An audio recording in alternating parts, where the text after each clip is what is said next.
Damayanti Arif, tapi biasa dipanggil Mimoy. Aku business lead dari FAB Kerling. Jadi Kerling adalah a female-led communications agency. Jadi biasanya kita membantu brand-brand dalam membuat campaign ketika mereka mau berkomunikasi dengan target market perempuan. Jadi secara filosofi, we are inspired and empowered by women.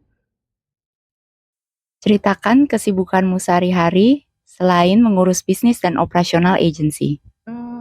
Sebenarnya kalau teman-teman dekat aku taunya pasti aku senang banget olahraga. I have big energy for workout. Strength training, cardio dance, kemudian pickleball, dan sekarang balik lagi ke softball. Tapi selain itu juga yang mungkin nggak banyak orang tahu, aku tuh senang banget sama sejarah, sama cerita-cerita rakyat. Khususnya sejarah Perang Dunia Kedua, sama cerita-cerita rakyat yang khususnya dari Indonesia. Gitu. Bagaimana implementasi generative AI tools di dalam agensi FAB Kerling?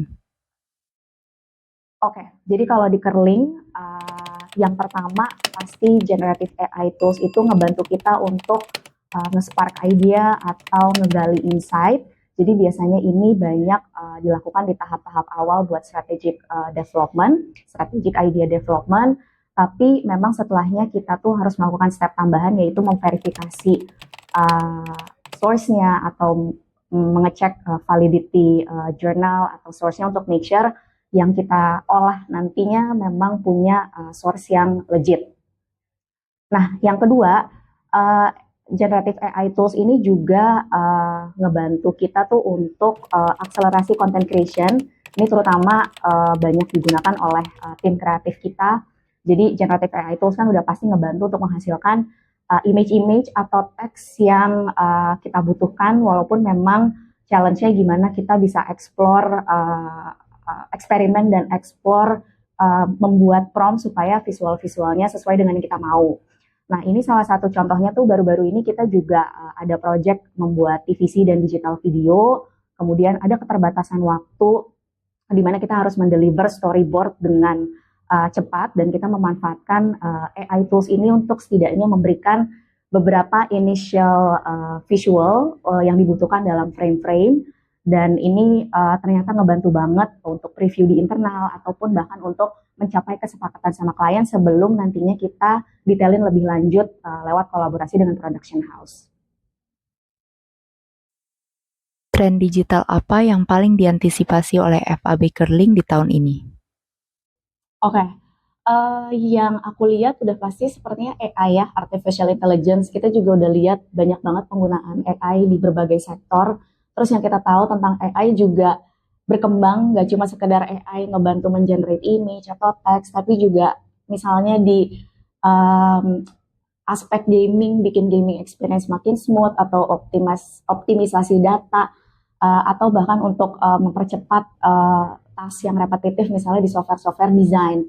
Jadi itu yang kita lihat, AI bakalan impactful banget di sisi marketing.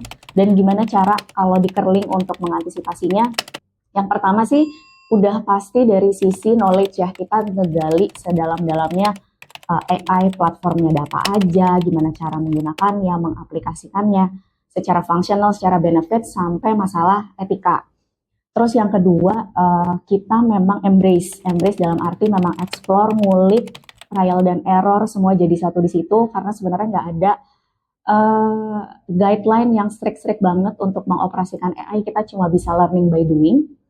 Tapi yang nggak ketinggalan adalah yang ketiga adalah mindset di mana bahwa AI ini sebenarnya hanyalah alat bantu untuk kerja yang lebih efektif, efisien, tanpa membuat kita jadi malas ataupun mengurangi kualitas kreatif kita gitu. Jadi yang perlu diingat adalah AI nggak akan menggantikan kita, tapi gimana kita harus lebih terdepan, lebih advance dari AI supaya kita ngerti mengoptimalkan AI ya, supaya delivery kerjaan kita juga makin optimal begitu.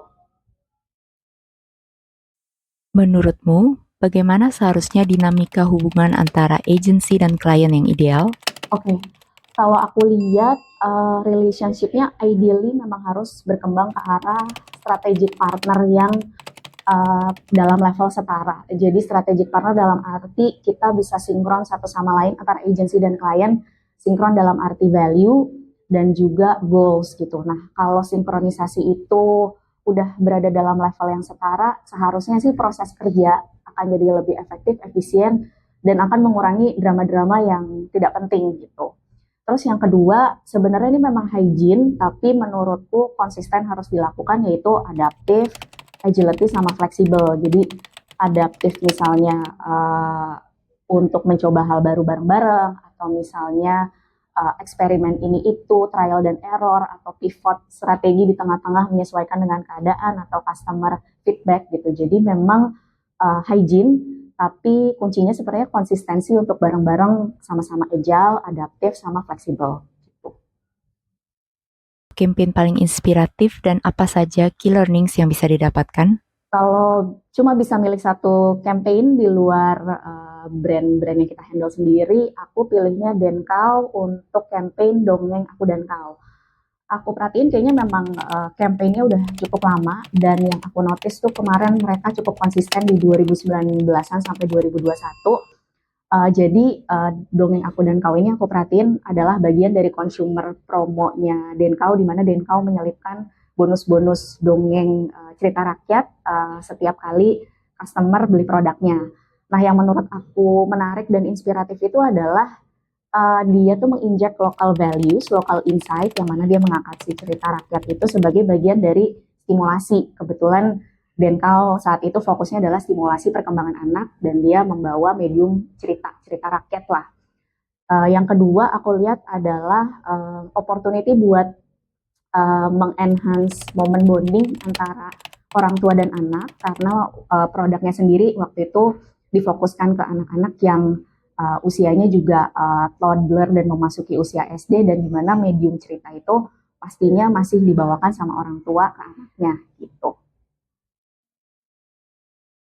Menurutmu, brand apa yang memberikan contoh pengaplikasian customer experience terbaik? Patokanku kalau ngomongin brand yang punya fantastic customer experience, itu adalah brand yang hampir berada di semua lini kehidupan kita, dan people keep coming back ke brand itu. Jadi aku kepikirannya adalah Bank BCA. Kenapa? Karena pertama dia punya full ekosistem yang udah pasti kita semua membutuhkan itu di semua lini kehidupan kita, dari mulai nabung, transaksi, investasi, pendidikan, dan lain sebagainya. Kemudian dia mampu membuat full ekosistem yang memang accessible, solutif, dan simple, nggak ngejelimet. Jadi experience-nya pun juga tidak membuat kita frustrasi. Dan aku rasa ini memang hygiene lah harus dimiliki sebuah institusi bank. Tapi yang nggak kalah penting adalah aku merasa ada elemen manusiawinya di situ, dan termasuk yang paling terkenal dan kayaknya juga diamini sama orang-orang itu adalah aspek digital customer service-nya mereka, termasuk Satpam BCA yang sering dipuji-puji orang ya, maksudnya ramahnya, senyumnya, supportnya, bahkan juga sepertinya dididik supaya dia juga bisa ikut ngebantu permasalahan customer ketika customer pertama kali masuk ke dalam bank gitu. Jadi aku merasa aspek manusiawinya ini oke banget, dan sepertinya BCA berhasil untuk mengubah memanusiakan institusi banking yang awalnya terkesan dingin sama customer gitu sih. Apa rahasia suksesmu berkarir dalam dunia agensi? Di industri yang penuh informasi, terus pace-nya cepet banget, terus kompetitif juga, menurutku penting untuk pertama-tama tuh tentuin tujuannya, tujuan jangka pendek dan jangka panjang.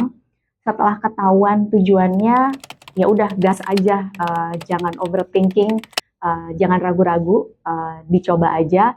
Tapi ketika berprosesnya, menurut aku yang penting adalah ingat lagi tujuannya mau kemana sih, dan jangan lupa nikmati prosesnya. Itu sih.